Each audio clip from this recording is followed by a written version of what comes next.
Today's podcast is brought to you by Kentucky Farm Bureau Insurance. You never know what tomorrow may bring. That's why it's important to get the right insurance coverage today. At Kentucky Farm Bureau, we deliver the protection and peace of mind your family deserves. In fact, we've been providing folks in the bluegrass with dependable service since 1943. To request a free quote, find your local KFB insurance agent at mykfbagent.com. Kentucky Farm Bureau, big on commitment. Hey Matt, how's it going? It's going good. I just put in for some vacation days. Ooh, what are we gonna do? Not every year, haven't nailed this every year, but I always take off the Thursday and Friday of the NCAA tournament. That's the true genius. first, the real days of the beginning of the tournament, first of all. I love that. The Is it other just days- you?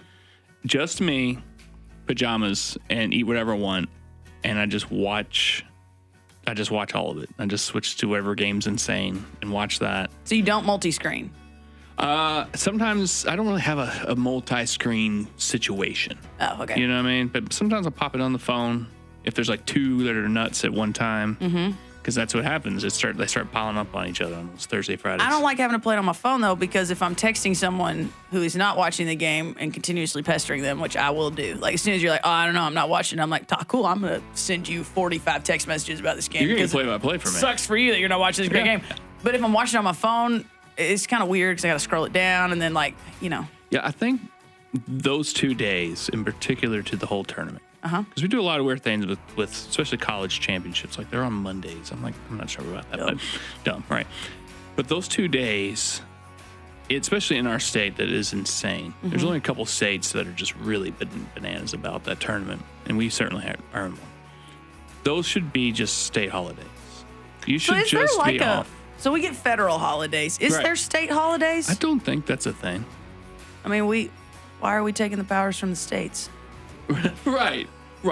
Dag on it. The states need to make their own choice. It should be, all right, Governor, help us out here. State holiday, the Thursday, Friday of the NCAA tournament, the state of Kentucky can shut down, essentially, because it kind of does anyway. Yep. And we can all watch the NCAA. So the question of the day is, what are some other dates in the calendar that would be really cool if it was just a day off? Okay, so the number one obvious answer, we've had this discussion before, but I will reemphasize this because there are some just homers that are like, we can't move the Super Bowl off for Sunday. Fine. If you refuse to move the Super Bowl to Saturday, then I should have Monday off. You should have Monday off. Because I live on Eastern time and it's flipping late. Yeah, it's late. And I don't even care if the sun was shining in Sacramento or wherever it was this year in California for them. Do you know what it wasn't doing here? Shining sun, because it was late. And even if it was a cruddy game, I, as a red-blooded American, deserve the right to stay up for every dumb second of that game and then not have to be pretty for work the next day at 8 in the morning. I don't think it's fair. When you eat nearly a pound of cheese with your chips, your queso and cheese, and you have chili or whatever junk, and people do other things. Buffalo chicken dip, adult beverages, all these. Too many desserts. Give me a day to recover from that. I think you're right. If you're not it a should Super be Bowl Saturday. person? It should be Saturday. Oh yeah, we can agree. We're all going to be okay with that if it happened. But for some reason, got to keep it Sunday. So give me Monday. I like that. Here's my next question. I would like to make it very clear. I'm all in on the 4th of July being a holiday, Memorial Day. Love it. Patriotic, good stuff. Yeah. What did George Washington do wrong?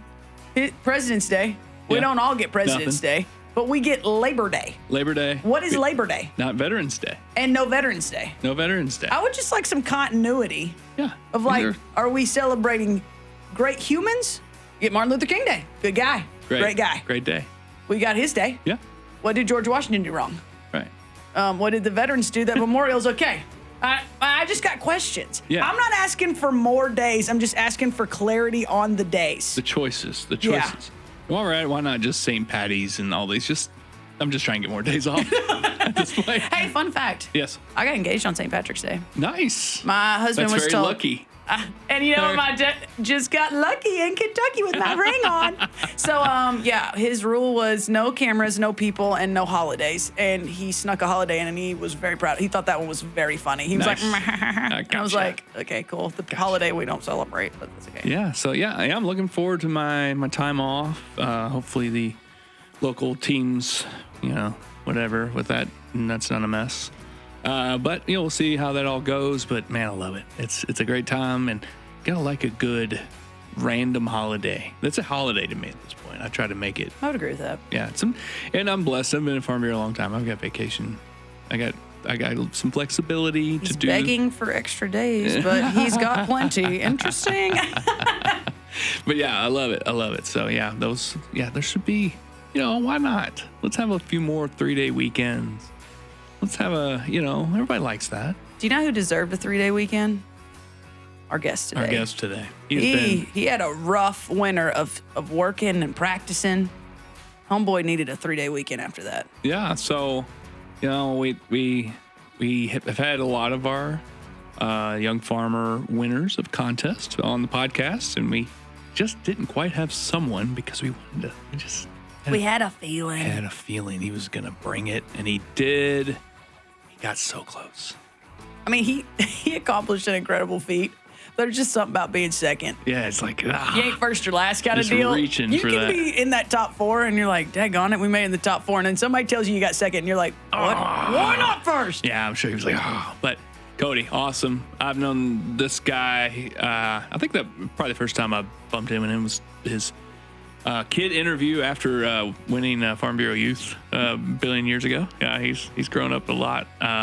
And it's neat, so he's one of those young people that were a kid, literally, when I first met him. And so, yeah, he's just he's a grown man, and he's representing Kentucky really well.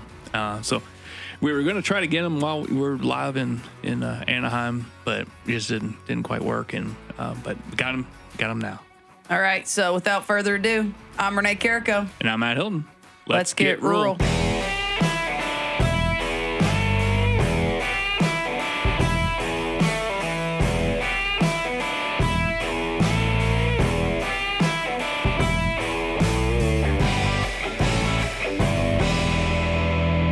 I enjoy have you seen the memes where it's like, everybody posts like in the winter, all the crazies that are like, if they're cold, you're cold. Yeah. And they put a picture of a dog outside. And it's normally like the tundra of Alaska or something outside of an igloo. And you're like, it's 45 degrees in Kentucky. But now there's one going around where it's like, if they're cold, you're cold. And it's a raccoon on the porch. And I'm like, bring that sucker in and see how that goes for you. Let's do that. You neighborhood people. So you have a corgi named Ronnie. Yep. That's Ronnie. The best thing ever. He's named after the greatest country musician of all time. Is it Ronnie Dunn? Ronnie Millsap. Ronnie Millsap. I just want to see what? Yeah. Well, thanks for being here. We have a thing called a podcast, which is about having a discussion. Sure. And I mean, how do you not have an extremely successful discussion person? Right? I don't know about all that. Come on in here. We meet him and have him. Yeah, we meet at the studio. At the studio and have a discussion. So. We thought, why not? So we just wanted to have you come in and let folks get to know you, get to hear your story. I've remembered you you're a kid doing stuff with Farm Bureau, and it's really cool to you're just this close to the American Farm Bureau. But yeah, so tell us. We're just gonna hop right in here. Yeah. Tell us a little bit about you, where you're from, and kind of what's your farming background? Tell us a little about yourself. Well, that's always a tricky question to answer, where you're from. Grew up in Fleming County, born and raised there. Live in Frankfort now, but grew up in Fleming County on a cattle operation. My dad and grandpa actually raised, it's a seed stock operation, so they both had off-farm jobs, but then farm part-time and raised bulls and heifers for commercial folks. So that's kind of the side of the beef industry that I grew up in, is the cow-calf, but the seed stock side of things. And then I got the bright idea when I was in high school that, I was going to start driving, needed a job, needed a little money, didn't want to go work at the Dairy Queen like everybody else. So started raising tobacco in high school and through college. My grandpa, like most folks, raised it his whole life, but he quit in the buyout.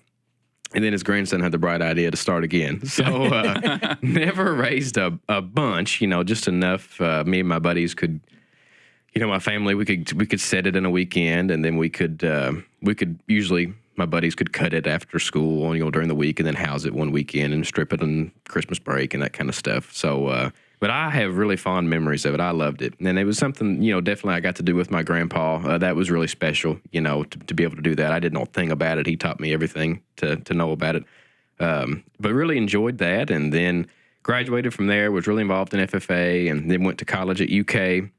I met my wife there. We were both in the living and learning program in the same dorm, so got to spend a lot of time together, I guess. And we, really, our group of friends came out of that dorm. It was just a super cool group of folks, and ended up all afterwards moving off campus together and kind of living on the same street. It was kind of like being in a TV show in real life, I guess. So, but really fortunate there. But majored in ag econ and got an animal science minor, and then had some really cool opportunities while I was in college. I really didn't go to college with the intention of farming full time. I was like anybody else. That was my passion and what I really loved to do. But it was just told, you can't do that. It's too hard to do that. Can't make a living at that. And so it's not really why I went to college. I was really interested in kind of the ag policy stuff. And but when I was there, had some really great opportunities working with some folks and some internships with some folks that were first-generation farmers, and really helped me and ended up mentoring me and kind of partnering with me and helped us get started. So after college, graduated, and Jenna and I got married, and then kind of lived in Central Kentucky-ish, kind of that Versailles neck of the woods for a while, and farmed eventually alongside that guy that I worked with the whites there in Lexington. And Jenna ended up landing a job at Western Hills, which is where she went to high school. They just miraculously opened up a third position, the year she graduated. It just, life has a funny way of working out. We really haven't pushed or pulled in any direction. It just kind of, life just kind of happens and leads you where you are. And then a few years ago, we had the chance to, that's a really wild story if you want to go there, buy a farm in Frankfurt where she's from, and of course where she teaches still, and just kind of over the hill from her family, and just an incredible opportunity just kind of fell in our lap. And so now we're farming full time, just a cow-calf operation. We started out backgrounding cattle, and now we're just a commercial cattle operation. We custom graze some heifers for some folks too, but just kind of got lucky, really, got out of the backgrounding business, I guess, at the right time, and got into the cow business at the right time. It's definitely a seller's market right now, not a buyer's market. So life just has a funny way of working out. But then I guess not even a year ago, last fall, started a job with the Kentucky Beef Network as an area facilitator there, kind of covering that, I guess they call it the Golden Triangle. So Louisville, Lexington, Cincinnati. So that kind of that north central part of the state. Get to work with farmers every day, and that's been a really, really great job. So you're kind of at the end point for a lot of people of the age that would have ever worked with tobacco. Like we talk about that. I'm a couple years older than you, and my husband, even in his own town, and which was a very tobacco-centric town, there's very few of them that had people that had a contract, or if they did, it was getting to the point where they were having H-2A labor, and so. Right. That whole idea of the buddies come after school, or we've always felt we're kind of some of the last grades that they had that kind of mass checkout day when the guys were going to do certain things in the tobacco patch. So talk through, were there a lot of people around y'all still doing small acreage, or were you really having to teach your friends how to do it? Or, how was that kind of learning curve for you guys? Yeah. For whatever reason, I guess that's hard to believe 10 years ago now. There was still some tobacco around. Fleming County was a huge tobacco county. So there definitely was still some tobacco around at that point in time.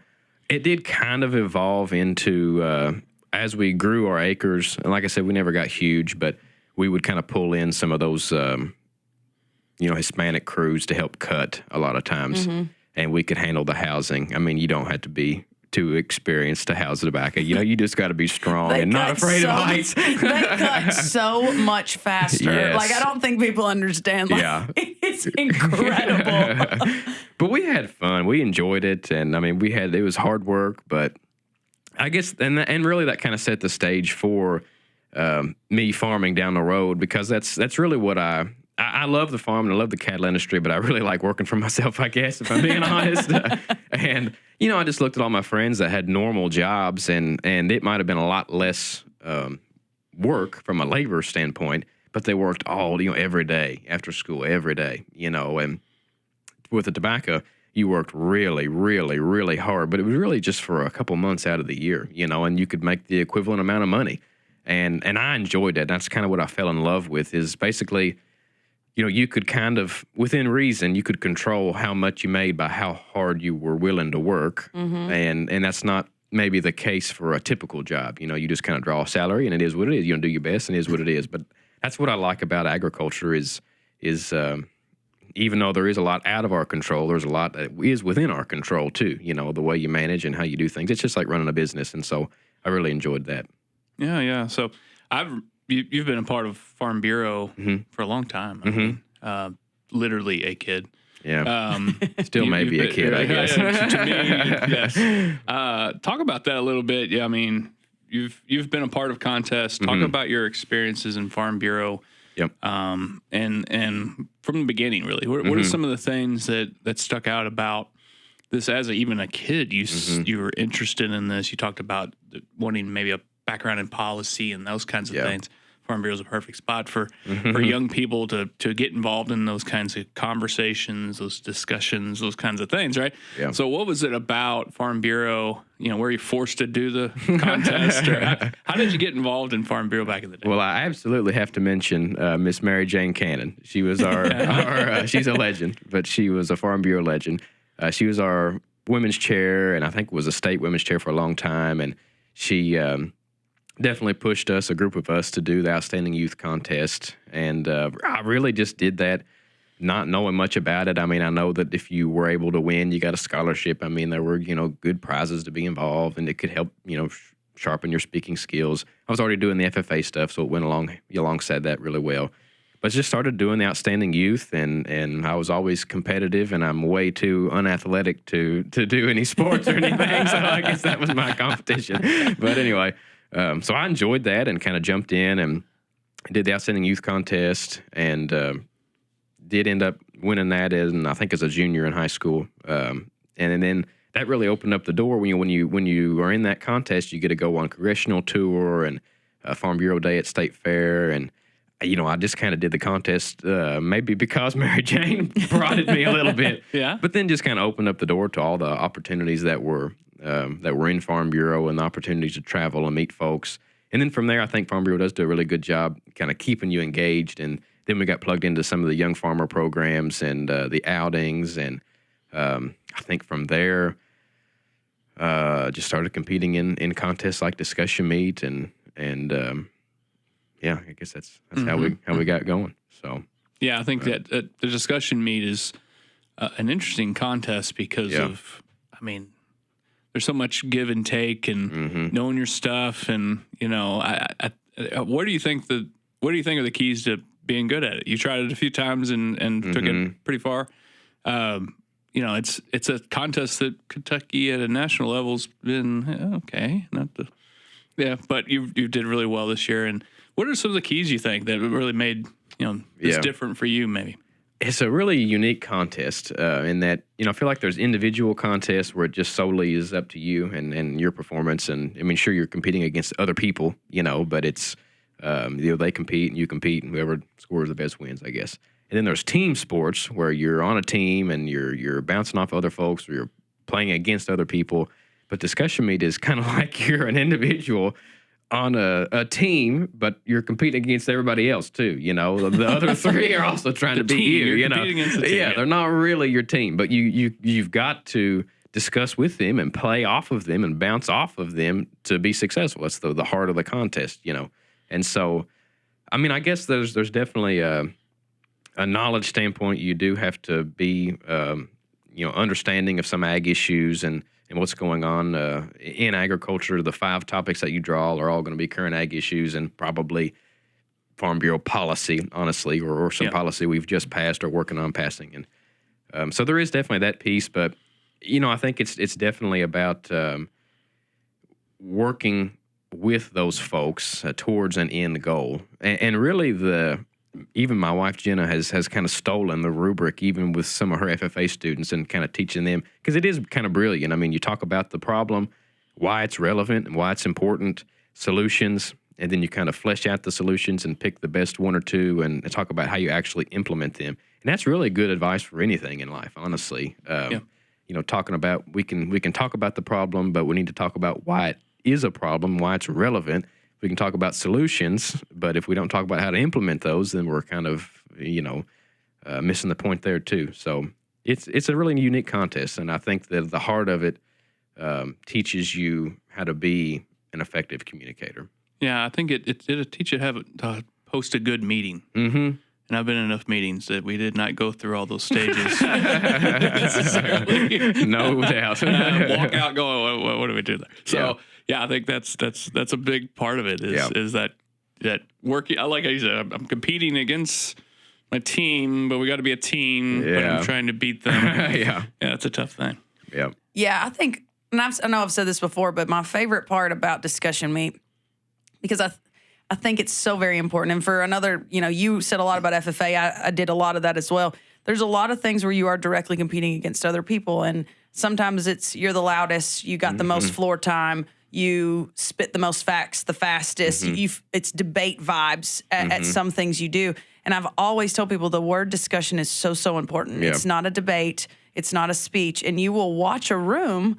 And it's really interesting when our county members go and watch our discussion meet people, because they'll come up to some of us staffers that go every year and they're like, are we worried about insert whatever state was loud and interrupted? And I'm like, no, because they didn't discuss. Yeah. They talked and they gave a speech. This is not a speech contest. Yeah. And so I found it very interesting. And we can just go on and say it. You were second in the nation, which was incredible. I don't know if we've had a Final Four in a really long time. And so, y'all's Final Four was such a challenging thing for us, even that have come every single year, because there were two very, very strong personalities and there were two very discussion cooperative personalities. Yeah. And I was like, all right, it's kind of like judging a livestock class. Yeah. All right, you got to keep the pairs together. Yeah. So which way are we going here? We're either 3 and 4 or 1 and 2, you know? Yeah. And so I found it so interesting. So when the girl that won, I went, oh my gosh, like there's a chance he's 2. Yeah. How do you split the pairs? And so to me, it was very reassuring in the sense that like it is a cooperative, a communicative, a collaborative person, because it's a discussion, again, not a speech. So talk through that for me when you're there, because I know we've got some people that were there that were like, how does he keep his like composure? How do you prep? How do you handle that when somebody does like jump in immediately and cut you off and start spitting 7 facts about a topic that kind of goes the wrong way? You're like, man, we're all headed this way, and you just took us on a tangent. How do you handle that? I mean, how do you handle that as the competitor? I got to tip my hat to Taylor Nash. I've got to give him a lot of credit.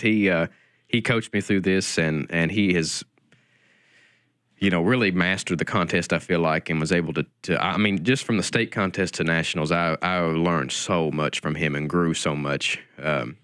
Because I think that a lot of folks, and this would be advice to anybody that would want to compete in the future, they go in, I've heard a lot of folks say, if the topic is succession planning, then here's my 3 main points that I want to get across about succession planning. And that is definitely not the way to win. You know what I mean? And then they see, you watch them beat each other over the heads trying to make sure that they get those 3 points in. And, Taylor really helped me. You do have to follow that flow, and it doesn't necessarily have to go in that order, but you've got to talk about the problem, why it's relevant, solutions, and then how you implement those. And a lot of folks, I think, just miss that. And I would, you get a minute to write down on your note card, and I would just write what I thought the whys should be and the whats and the solutions and what have you. But you need to go into it knowing that somebody's probably going to take it off the rails, And so you don't, and this is, this also is in life, not just a contest advice, but in life advice. Your idea to win the contest, you don't have to have the best idea. You just have to work towards an idea. If another contestant has a great idea, it's fine to say, hey, that's great. How do we build off of that, or how do we implement that? And as a contest, you get, that's what Taylor said, you get the same points on the rubric. You know what I mean? Because you just have to talk about a solution. You don't have to have the best solution. I think our whole world could take some advice from that. Yeah. From that, logic and mindset. You don't have to be right. You just have to work towards the end goal. And so, for me, it was just a checklist, making sure that we talked about the what and the why and solutions and implementations. And when people would, Taylor was very poetic at helping me answer someone when they went off the rails, but then just pull it back on board, because you did have to do that from time to time. I mean, some people come up with some just crazy stuff sometimes. Yeah. I think that, like you said, this is a good example. I think often we see like politicians doing speeches and people on a soapbox, and especially people do it every day on Facebook on their own soapbox, right, or whatever their social channel is, But the things that actually happen are when you get together and you talk it out, and you're not just jumping on people's opinions and those conversations. So I think it's neat that in the Young Farmer program, when we're trying to cultivate people to have those conversations, that's so often, you'll see Farm Bureau take some action and do things, and you'll see Mr. Melton or someone, on a video saying something, but really the things that are happening are those conversations, how you lead through things, how you actually have a solution. You're not just complaining. Yeah. And I think that's what's neat about this contest is just teaching these young folks, these young farmers, how to go have this conversation. Even if they're not as good as you at it, they at least see like that this is there's a strategy to how you have a conversation with people. Yeah. And I think sometimes, people did absolutely come out of just left field, and you're sitting up there thinking, how am I going to respond to this? You know what I mean? And you do just have to kind of politely address it, but then move on, and try to tactfully think of ways to do that. But there were honestly times in the contest, too, that somebody would bring something up, and I thought, man, that is a really good idea. I wish I had thought about that. Yeah, you know what I mean?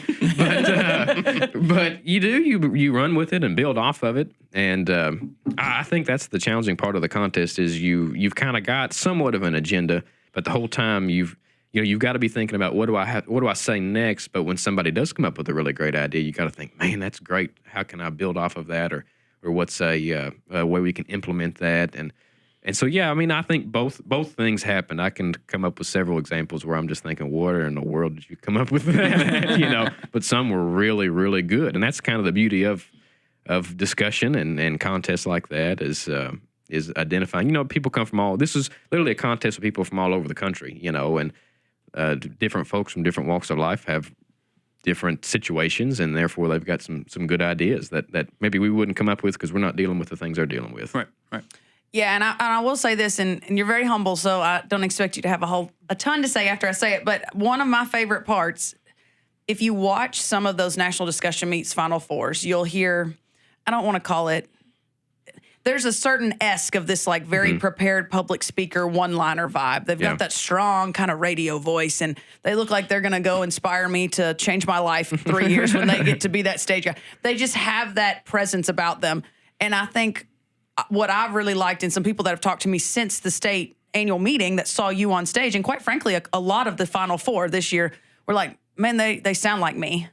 They feel like me. They're comfortable. They tell a joke. They chuckle. They don't have to say one-liners and feel like they're going to wink at you at the end of a commercial. I mean, because sometimes if you go to those national contests, they feel very public speaker-esque. Yeah. And the idea, those people, and I'm glad they're there, and it's awesome, and they're good advocates for agriculture too, but I don't want our people to be scared away like they can't farm and sound like a farmer and look like a farmer, and we can still get that language to be successful in a discussion. That's just as important. And so I think I told you that when we were prepping you early. I was like, whatever you do, don't lose you, because your humor, your self-deprecating, like, I mean, what do I know? And it was fun. It made you relatable. And I think a lot of times people see those videos, they're like, oh my gosh, I could never compete. And I'm like, man, I hope we can share this Final Four video with a lot of people, because the top two, it's a lady and then you. It's so incredible to me how much you guys kept the flow, and you guys had your own examples, and you were yourselves, and you didn't change who you were. I think it's just so cool for people to see that. So anyway, kudos to you guys. Kudos for Taylor Nash that you guys didn't feel pressured to change. You said way too much nice stuff about Taylor. I feel like since the national contest, I've been lost. Like I need to call Taylor, and he needs to just debrief my life. And here's some things you're doing well. Here's some things you need to work on. Because it was intense. Yeah, I mean, there were, I think they kind of string you along. They wait and tell you the results until that night, you know what I mean? And then your next Final Four is at 8 a.m. the next morning. And I mean, we literally found a little hole in the corner of the hotel that, we were working until 11 o'clock at night on these topics, trying to, call in, different folks in the office and pulling info and data together. And so it was definitely a team effort, but But yeah, it was good. I think that, and Taylor made this comment, throughout the whole national contest, there were no surprises. And that was really reassuring to us that we kind of got a feel for the contest. You know, there was never one of those, well, I think so-and-so should have won. I don't know why that went that way. Because, you know, you made the comment, Renee, about in the Final Four, there were two of us that were a little more conversational and two that maybe weren't. And Taylor definitely thought that it should have been placed, like you said, the top two and bottom two, and that's how it ended up working out. And so that's reassuring that, you know, we kind of do have a feel for the way the contest should go. And I think one of the guys that was a little more maybe, shouldn't say robotic, but maybe, well, I started cracking some jokes because the other two girls I had competed with in prior rounds, and I had never competed against him. And the look on his face, I don't think he was expecting that lightheartedness from time to time. But one of the other girls had a career in broadcasting, so she was very, very polished and very well spoken. But it is kind of that, you know, that voice, that polished tone, you know. And then Lindy, who ended up winning. I mean, we got to know them, and they're just salt of the earth. I mean, they're just great Kansas farmers, and her husband and I had a lot in common. We really hit it off, but just good people. So yeah, I don't think you can lose sight of that. I think there was a guy from Alabama that came running up to me afterwards, and he was like, "Man, I'm a farmer. I'm so glad you talked about farming." You know what I mean? Because we sometimes lose sight of that. Even though we're talking about ag issues, we sometimes struggle. And I appreciated you, you know, reminded me to stay true to yourself there and tell the story of ag.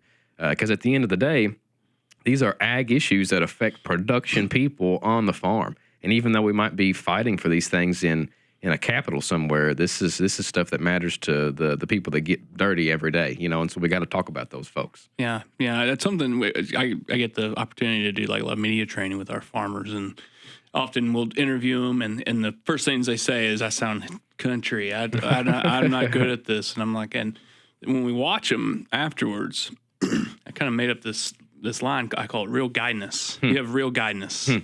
You know, you're like a regular. You're not, and it comes off actually well. You know, even when we talk to executive folks and people that have to do on camera stuff, it's like the more you can be that on camera, actually it wins over the polished stuff. Now, the reporter probably needs to be polished because they're a reporter, but the person the reporter's interviewing, we want to hear from them. Yeah. Right.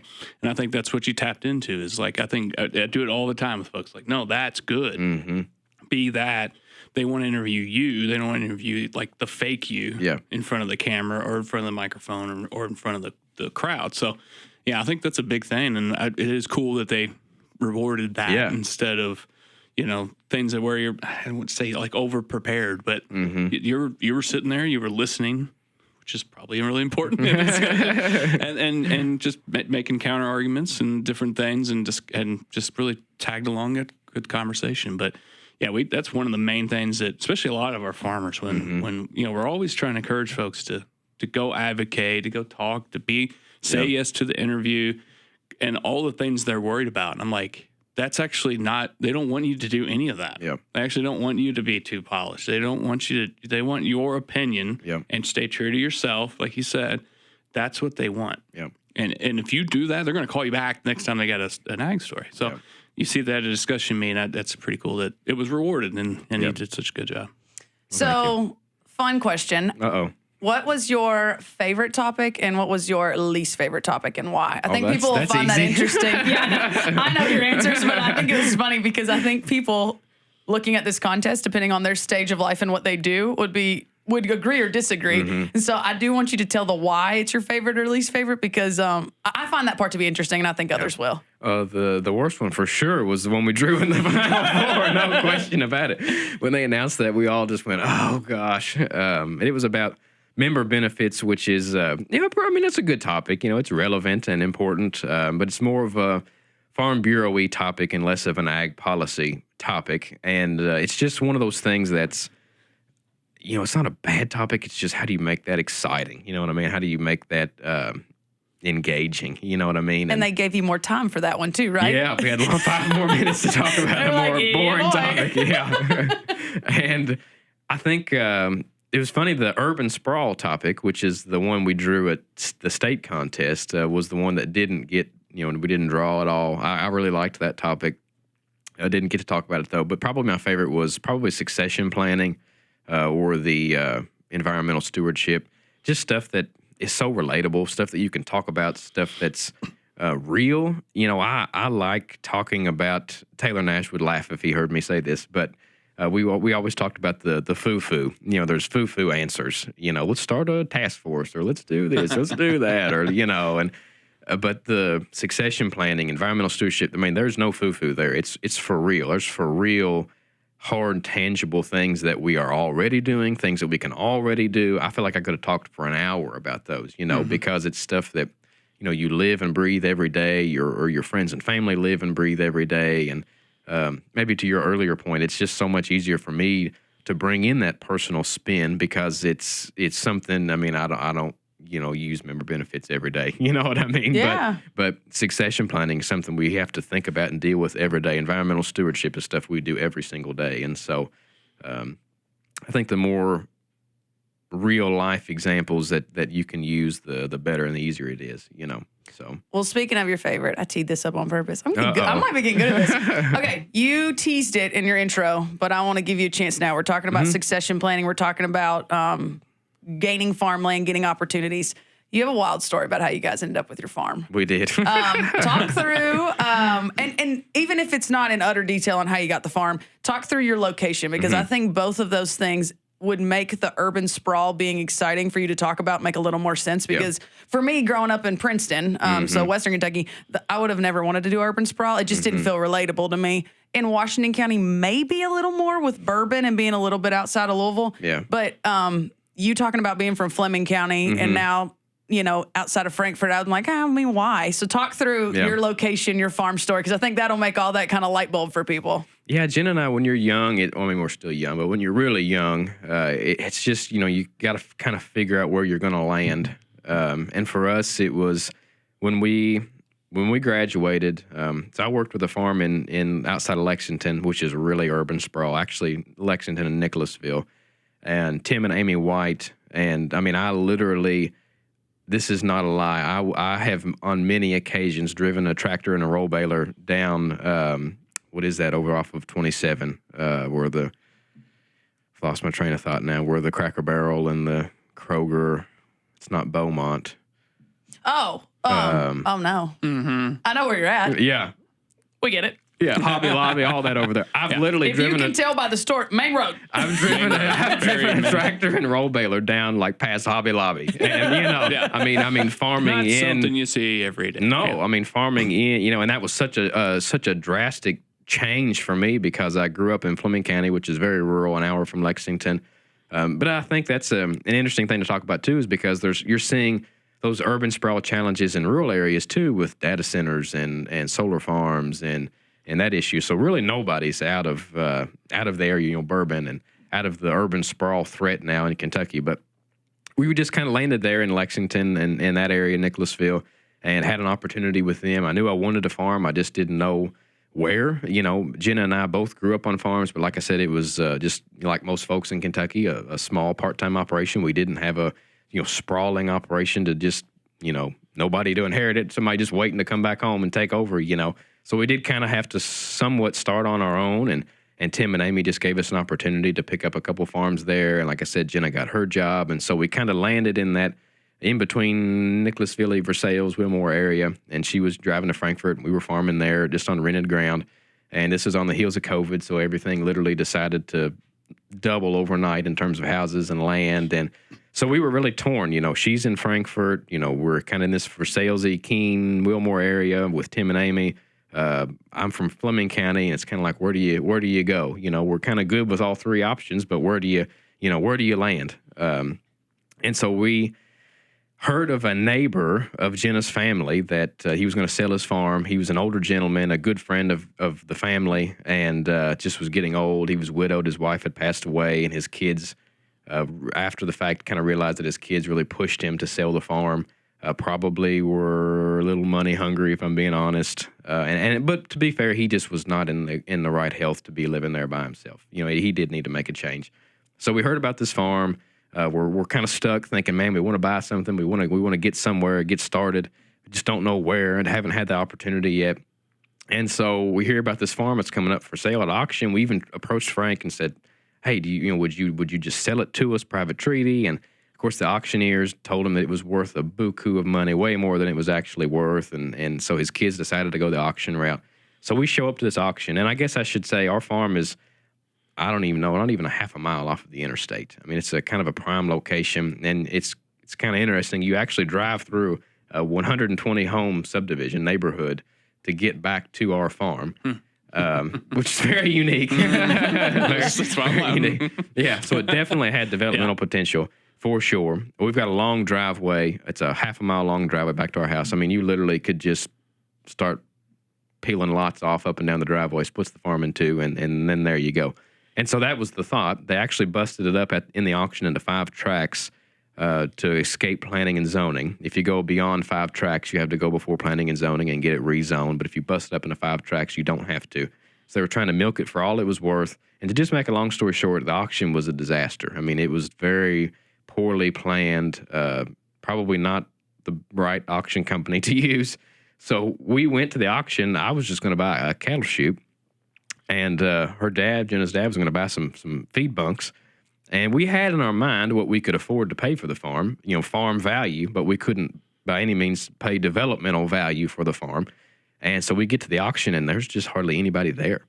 And they start the auction, and they're going track by track by track by track. And at the end, it's just not bringing in very much. And we thought, well, if somebody at the end is going to buy the whole thing, which would be the smart thing to do, and subdivide the whole farm. And so they get to the end and they say, we're going to cluster them all back together. If anybody wants all the tracts, we're going to start the auction. And they totaled the 6 lots up, and it was the exact dollar figure that we had in mind that we thought we could pay, the farm value of this farm. And so they start the auction, and nobody's doing anything. Everybody's just standing around looking at each other. And, of course, Jenna's dad's about to knock me over. And so I thought, well, I'll just bid and start, get the thing going.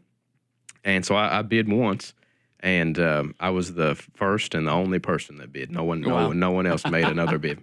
And they knocked it off to us, and I about died because I'm like, oh, my God, I just bought a farm. You know what I mean? We ran up to Frank, and because, like I said, he was a family friend, and his kids were there, and they probably weren't real happy. And I said, Frank, because it was a living estate. He had not passed or anything. I said, Frank, I know this is probably not what y'all had in mind. Because, again, they were definitely trying to milk the developmental. I mean, we didn't steal the farm, but we paid farm value for the farm. Right. And they were thinking development value for the farm. And I said, I know this isn't what you had in mind. You can decline it and list it, whatever you want to do. And he, on the back porch, he said, if I'm gonna give it away, it's going to be to a young couple that's going to keep it a farm. I think kind of maybe as a dig at the family, Yeah. And we, I mean, just a God thing. I mean, honestly, just what an opportunity to do that. And in hindsight, it tickled Frank to death just to see a young couple get it and keep it a farm and raise a family there. And so that was really special. And then again, the good Lord has just blessed us richly. I mean, honestly, from the very, very beginning. And moved to Frankfort, and then ended up literally 6 months later picking up a couple other farms right down the road to rent and lease, and just kind of pivoted the operation, and kind of that's how we landed where we were. And like I said, there's just been things that have fallen in our laps that no amount of hard work or good luck could have conjured up. We've just been really, really blessed. So excellent, awesome.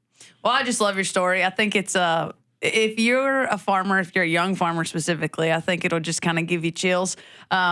You can go prepared to buy a farm, and it doesn't make it any easier to raise your hand when it's your turn to raise your hand. So the idea of going and not even planning to buy the whole thing is hilarious to just think through from my perspective, being through that, knowing we were going for that. So the nerves had to be crazy. I can't even imagine the adrenaline rush after, and then immediately knowing you're in the largest day of your life, which is always my favorite story when people are like, then you get home that night and you look at your wife and you're like, oh my gosh. Well, and to be fair, Jenna wasn't even there. So she called me well, yeah. And she's like, did you get the shoot? And I was like, well, sort of.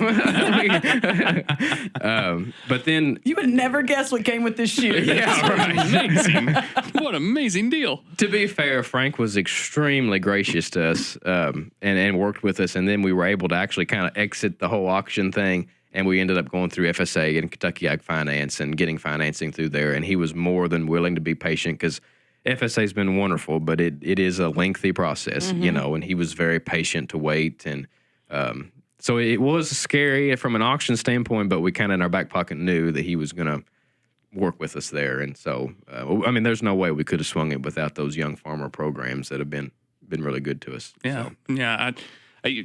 How many bad stories we've heard and bad luck, even on top of that, you know, you got slapped with some luck. I mean, like, it's like, wow, that came out of nowhere. So that's pretty wild. What a great story. So, And I think I would tell any young person, because we were told over and over and over again, you know, don't get in a hurry, don't rush it. Something will happen. Opportunity will come up. And that's so hard to hear because you think, well, that's easy for you to say, and there's no opportunity on the horizon.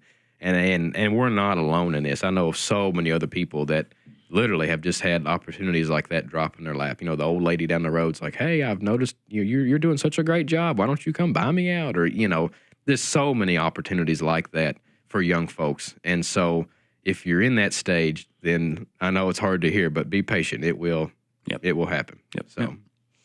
Yeah, absolutely. So I do want to give you a chance to round this thing out. We've kept you a minute, but I can't appreciate enough of you being here. You have a daughter and I believe one on the way. That's right. And Jenna was there and your mother-in-law was there cheering you on along the way. I'm going to give you a chance. Any more shout outs? You had some fun friends from back home, closer to Fleming County that were there the whole time. So anybody else, aside from Taylor Nash, we're done complimenting him. I can't mention him anymore. But who else, through this whole process, through this farming piece, I mean, kind of getting you here, I'll give you a chance to kind of give some comments for them. Yeah, I mean, contest specifically, definitely Jenna. I mean, I feel like if you're doing the contest like this, even though I maybe was up there talking, she was definitely in the background coaching and helping and looking up intros on ChatGPT for me. I don't know how to use that, so, you know. But yeah, she was a huge help and in her own way just has her own perspective and was able to pitch in, and I thought it was so funny. Her and Taylor both would kind of have their rubrics out, and every round we're judging everybody like they were judges, and then we go huddle after, and they would pelt me with, you know, here's what we did right, here's what we did wrong. So Jenna was a huge help there, and it was so special too. We picked such a great year. It happened to be in Anaheim, the national contest, and so we got to bring our daughter Joanna. She's 18 months old, and got to spend a day at Disneyland right after.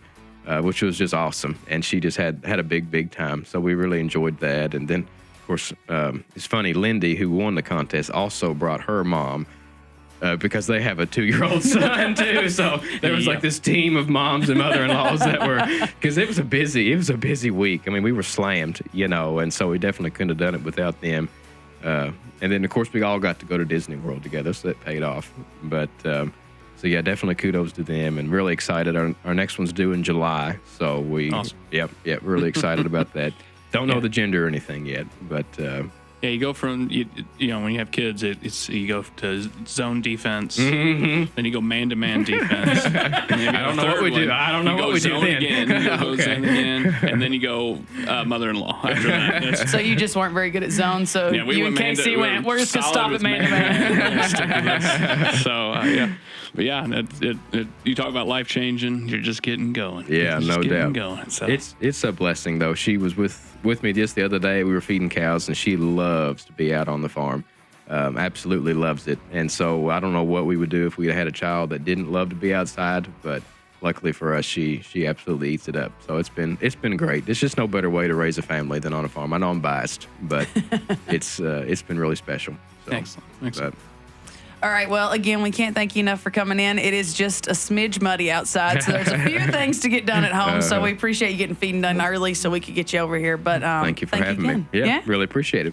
All right. Thank you, Cody, and thank you, listeners. Be sure to subscribe to the podcast, listen to some of our older episodes, and we'll see you next time on Let's Get Rural.